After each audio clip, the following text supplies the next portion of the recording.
Xion is a character that is defined by her tragedy, and her theme, very aptly titled Music for the Sadness of Xion, puts her gentle yet tragic nature on full display through not only its construction, but also its sparing use throughout the Kingdom Hearts canon. I'm Alex, and this is a vibes-based musical analysis of Xion.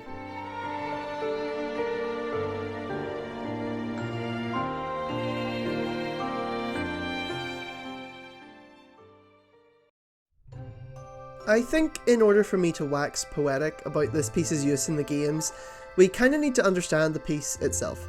Now, just a disclaimer, I am a musician, but my music theory is absolutely not up to snuff, so this is going to be based mainly on how the piece makes me feel and how I relate it to the character and their story.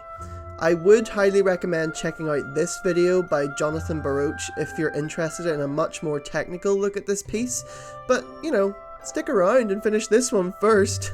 2 cakes are better than 1. Music for the Sadness of Xion is quite possibly the biggest understatement in the history of understatements, and when you hear it, it's not very hard to understand why I think that. The piece starts with this melancholic piano. It's almost languid in its tone. Every note feels as though it struggles to come out, but then, in the middle of all that darkness, there's a light. The piano and the glockenspiel and the violin, to me, represent the two sides of Xion. Hood up and hood down, if you will. A girl who knows no other purpose than to be the pawn of an organisation who couldn't care any less about her if they tried. And a timid girl who, despite knowing nothing of herself or the world around her, still managed to find connection and purpose in being someone's friend. These two parts come together and intertwine with each other beautifully in this first section. This is Xion. The little bridge section sounds very inquisitive, which mirrors Xion herself.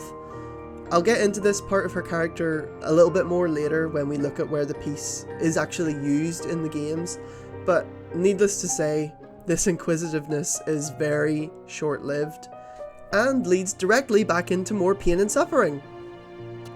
A solo violin takes the lead of this final section. It's almost lyrical, and the dramatic dips somehow bring to mind the wail of a person crying out for help. The change of key really helps to make this feel as sad as it does. You don't have to know music theory to understand that a key with 6 flats is pretty much a make everyone cry any percent speedrun. This section represents the second part of Xion's journey to me. She's made the connections, but learns the truth of her existence. The sadness that the title of the piece alluded to. The synth that follows the violin plays a part of Kairi's theme.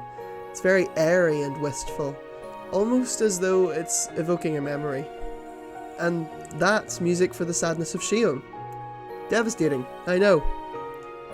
As it stands by itself, it's a piece that paints a very accurate picture of the person that Xion was, and the person she grew to become.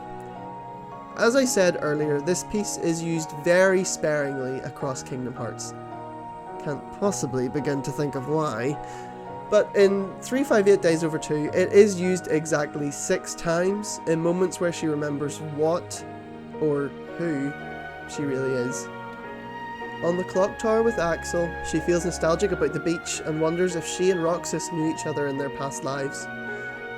After waking up from her 20-day sleep, she wonders how the 3 of them are able to feel anything without having hearts to feel with. After learning more about Castle Oblivion, she slips and falls off the clock tower in a moment where she is struck by her returning memories. At Beast's Castle, Riku tells her to find Naminé. In the final instance of this theme before, well, you know, Xion visits Naminé, who lays it out clean. You're not Sora, and you're not Roxas. You're Kairi as Sora remembers her.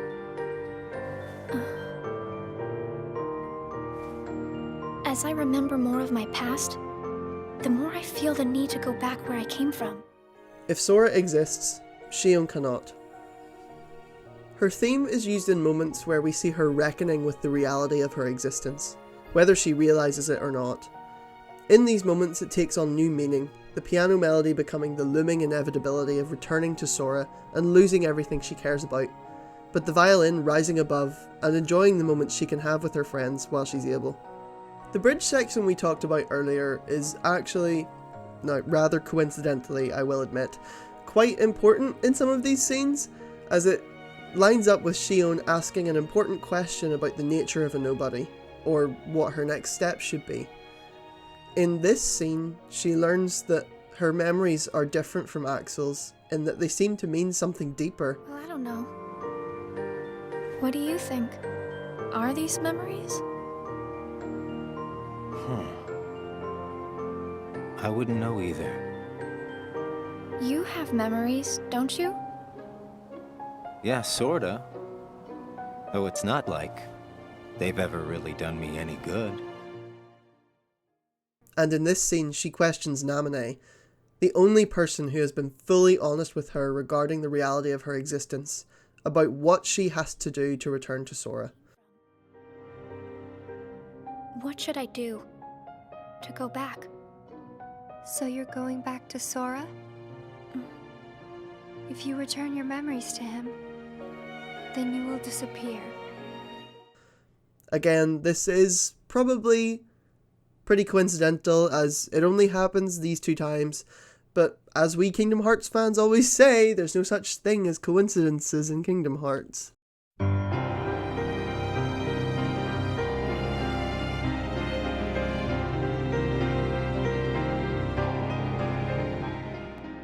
So, when we're talking about Xion, we obviously have to also talk about Vector to the Heavens.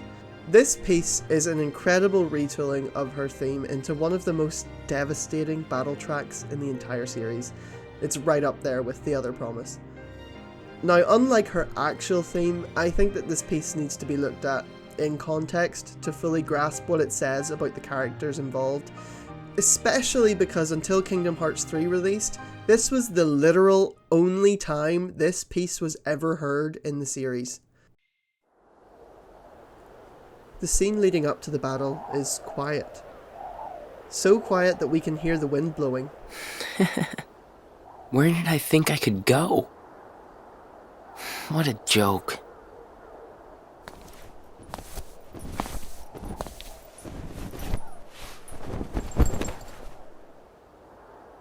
Xion!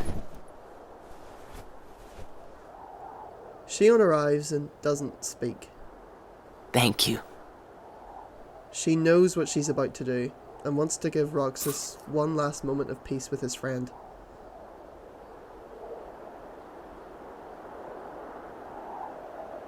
That peace, however, is short-lived.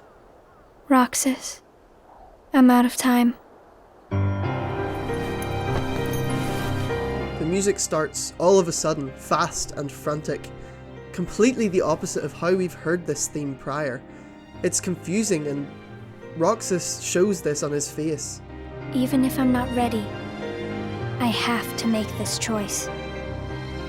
You have poured so many memories into me, given me so much, that I feel like I'm about to overflow. She has been searching for answers for as long as she has lived, and having finally been given them, she now truly stands on the precipice of losing everything she cares about. Is she ready?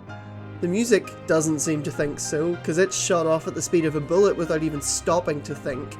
The piano and violin almost feel at odds with one another, mirroring Xion's thoughts. One half of her is scared, unsure of whether she really wants to carry through with this and tear not only herself, but her friends apart. And the other half is determined and sure of herself. She's not doing this for herself, it's for the greater good, and Roxas needs to learn the same lessons that she has. The piano absolutely takes over here. Loud and rumbling bass notes, with the melody soaring over the top, the strings almost a complete afterthought. Xion has made this decision. Whether she wants it or not is irrelevant now. She is the Vector soaring to the heavens. She will return to Sora. Roxas sees the last remnant of his friend, running for her as we hear a portion of Dearly Beloved. A piece that reminds us of the connections these characters share, and the connections we ourselves have to them. A moment of calm in this confusing mess of emotions, Roxas reaches for his friend. that she's gone. Their final fight begins. Vector to the Heavens is the perfect cap on Xion's story, and it takes us through her thoughts and feelings in this final confrontation with Roxas better than any dialogue ever could. This poor girl has gone through so much, and for what? As far as she knows, she will not live to see the outcome of her actions. This could all be in vain, yet she stands by her decision and sees it through to the bitter end. And lucky us, we're forced to watch the bitter end.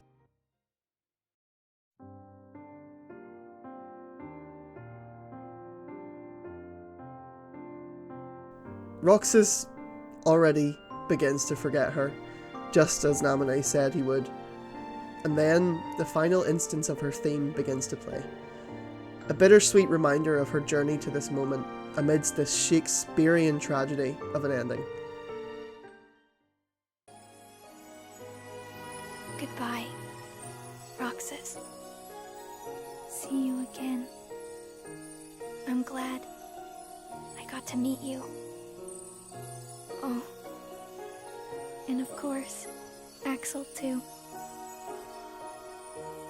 You are both my best friends. Never forget. That's the truth.